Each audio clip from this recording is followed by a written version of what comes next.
Es común pensar que el cine mexicano, luego del final de la era del cine de oro, fue decayendo poco a poco, hasta convertirse a inicios de siglo en un refrito del mismo concepto de comedias románticas, que lo único que cambia es la locación, quién lo interpreta, y si bien le va, la generación a la que va dirigida, y además para dicho popular siempre es interpretado por algún integrante de la familia Derbez, Omar Chaparro o Marta Gareda. Que no digo que sean buenas o malas películas, creo que hay cosas rescatables en sus obras y otros que quizás sí podían ser olvidados, generando en consecuencia que se vean a directores como Lila Áviles, Alonso Cuarón, Alejandro González Iñárritu, Luis Estrada, Carlos Volado, Fernando Frías y otro puñado de directores que la mayor parte del tiempo permanecen en el anonimato para el ojo público, como los últimos estandartes capaces de crear cine de calidad y que traiga gloria a los años mozos del cine de México. Además, teniendo los mensajes de solo saben hacer comedias románticas o lo único que proyectan en cine son esas películas y por tanto muchas películas de menor presupuesto y de probable mayor calidad son proyectadas en cines selectos y con muy pocas funciones. Lo cual estoy de acuerdo. Películas como La Civil, Adolfo, El Eco o Dioses de México tienen a lo mucho 2 semanas de proyección y luego chao. Sin embargo, por mucho que me gustaría hablar sobre el cine mexicano, es necesario entender de dónde nace todo esto. Y sobre todo entender que la comedia romántica tiene su origen en conjunto con los cimientos del cine en México, siendo en ese entonces la comedia ranchera. El cine desde su creación es fotografía de la vida, y da vida a la cultura de los pueblos, para soñar despiertos y despertar sueños. Indiscutiblemente muchas cosas en México, desde la cultura, la economía, la tecnología, se ven fuertemente influenciadas en consecuencia por las decisiones políticas. Y en un México tan desaliñado como lo entrado en la década de los 30, luego de poco más de 20 años de conflictos armados en el país, el gobierno sin duda la urgía una manera de unificar al país, o al menos tratar de. Y ese fue el cine. Porque como dice Humberto Eco, la cultura es la forma más elevada del signo. El cine de la época de oro hizo que la población se reencontrara con sí misma, con la imagen ideal de lo que querían ser como personas y como sociedad. Actuaciones y voces, gestos y tramas inconfundibles, daba lo mismo si eran comedias o tragedias, pero no por ello dejaba de reportar paradójicamente los grandes logros y glamour del porfiriato.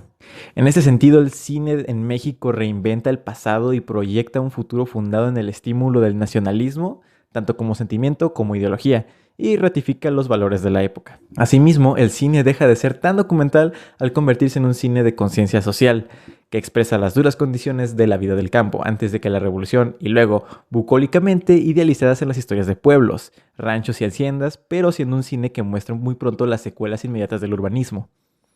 Pero hay un aspecto que pasa desapercibido dentro del mundo del cine y que se mantiene en el espacio-tiempo retenido en una sola cosa, el póster. Los pósters, si bien eran cortos, congelados por el arte del diseño y la fotografía, la gente los busca en las carteleras de las esquinas o en las entradas del mismo cine, cosa que pasa actualmente. Y en algún punto se trasladaron a las páginas de los periódicos, dando a conocer las películas, el cine y el horario, algo así como los horarios en la tele en los últimos años del periódico que yo me acuerdo. A partir del triunfo de los constitucionalistas, varios cineastas mexicanos formados en el cine documental se dieron a la tarea de crear y desarrollar una plataforma industrial que a su vez permitiera contribuir a la creación de imágenes cinematográficas a través de las cuales los mexicanos se miraran. Pues una de las mayores preocupaciones de estos nuevos cineastas era generar radicalmente una diferencia clara de visión y forma de hacer cine al hollywoodense.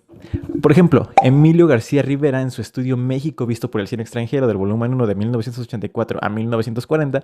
revela los contenidos claramente racistas de la cinematografía hollywoodense, donde se expone la forma en la que la figura de México y el mexicano fue expuesto al mundo, creando el término gracer o grasiento, usado como sinónimo de las peores formas de la tiranía, perversión y delincuencia. Y claros ejemplos de estos son The Grazer Gauntlet de 1908, Asino the Grazer de 1910, Tony Grazer de 1911, The Grazer and the Waking de 1912, The Girl and the Grazer de 1913, Broncheville and the Grazer de 1914, Guns and the Grazers de 1918. Así que no es casualidad que para 1916 cineastas como Manuel de la Bandera, Mimi Derba, Enrique Rosas, Alfredo B. Cuellar, Jacobo Granat y Santiago J. Sierra se declararan dispuestos a producir un cine nacional que diera renombre a México, al mundo, presentando la parte bella de nuestra vida nacional. Así que es entre 1916 y 1928 que se filman alrededor de 130 películas mexicanas de largometraje, la mayoría de ficción, difundiendo una imagen positiva de nuestro país al tiempo que ayudan a reconstruir la idealidad mexicana. Una de ellas es Santa, de José Luis G. Peredo de 1918, primera adaptación fílmica de la novela de Federico Gamboa, película que la Filmoteca Nacional de la UNAM logró rescatar solo algunos fragmentos que puedes encontrar en internet. Otras películas como Tepeyac, Cuauhtémoc, Tavere, De raza azteca, Fulguración de raza, El indio yaqui y Raza de bronce se dedicaron a exaltar las culturas prehispánicas y a la figura del indígena que contribuirían a consolidar la tan añorada identidad nacional postrevolucionaria. El gobierno de Carranza decretó un reglamento de censura cinematográfica fechado el 1 de octubre de 1919, sentando las bases para controlar los contenidos fílmicos producidos y exhibidos en el país, con lo cual el Estado se abrogó el derecho para prohibir cualquier elemento que tuviera algo de denigrante para el país, ya sea en las escenas reproducidas, leyendas o cualquier otra causa. Ahora, según los datos del Departamento de Estadística Nacional, para 1928 el país contaba con 120 salas donde se exhibían películas de manera formal y más o menos sistemática. Y en lo que llegado a este punto se había efectuado 93.983 funciones a lo largo de este año. Un total de 5.044 películas de largometraje estrenadas en la Ciudad de México entre 1920 y 1929. Un abrumador 78.9% fue procedente de Estados Unidos, 19.8% de otras latitudes y tan solo un 1.3% había sido hecho en México. No es a partir de 1929 que una nueva generación de cineastas mexicanos con experiencia previa como actores y técnicos en el seno mismo de la llamada meca del cine, es decir, Hollywood, actores que presentaban sus servicios para cintas estadounidenses pero habladas en castellano, teniendo como público España y Latinoamérica, vislumbrando la posibilidad de triunfar donde sus predecesores fracasaron. La idea de unificar la identidad nacional fue tratada desde otras producciones artísticas como las aportaciones de novelistas como Mariano Azuela y Martínez Guzmán, por las obras pictóricas y fotografías de José Clemente Orozco, Diego Rivera, David Alfredo Siqueiros, Roberto Montenegro, entre otros. Así que el cine fue también uno de estos pilares que ayudaron a por lo menos consolidar lo que se esperaba de una identidad nacional. Ahora, no podemos saltarnos este cine mexicano sin la presencia del soviético. La presencia de Sergei M. Eisenstein definió la estética que serviría de sustento en la fragua de un cine que finalmente pudiera servir de reflejo de las aspiraciones del país en general y del Estado liberal procapitalista emanado de la Revolución. Y con eso llegó su finalmente frustrada Que Viva México, producida entre 1930 y 1932. Cuando Einstein pretendió regresar a los Estados Unidos a mediados de 1931, se le consificaron sus filmaciones mexicanas para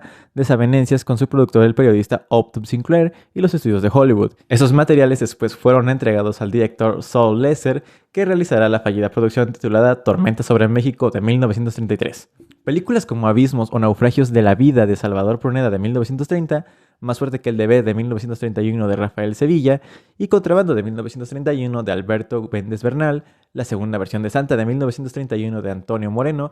instauraron la posibilidad real de que en México surja una vigorosa industria fílmica, no solo para competir a escala internacional, sino ante todo difundir una imagen de un país necesitado de referentes y formas de identidad. Es a partir de 1932 que los volúmenes de producción fílmica comienzan a incrementarse y desde ese año y hasta 1939 se realiza un total de 236 películas mexicanas de largometraje, en contraste con otros países como Argentina, que produce 136,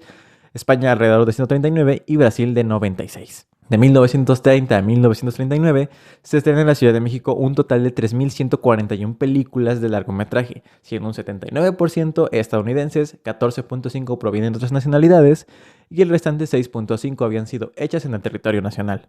Indudablemente las películas sonoras filmadas en México durante los 30 sí ayudaron a transformar el cine nacional de un sólido referente de la identidad nacional. Y es sobre todo el cine de Eisenstein que va a generar una nueva ola en cuanto a los directores, por lo menos el estilo, ya que pues él es un cineasta ruso, viene de toda esta nueva ola que hay en Rusia en cuanto a formas de filmar y que tratan de romper con estas nuevas corrientes artísticas que al menos hay en el cine. Así que tarde que temprano todo esto va a ser tan solo el cimiento de lo que va a ser la comedia ranchera y en consecuencia va a ser la base para el cine de oro mexicano, que después va a tener un gran auge, pero que al menos en 3 años se hizo un gran cimiento para lo que sería después.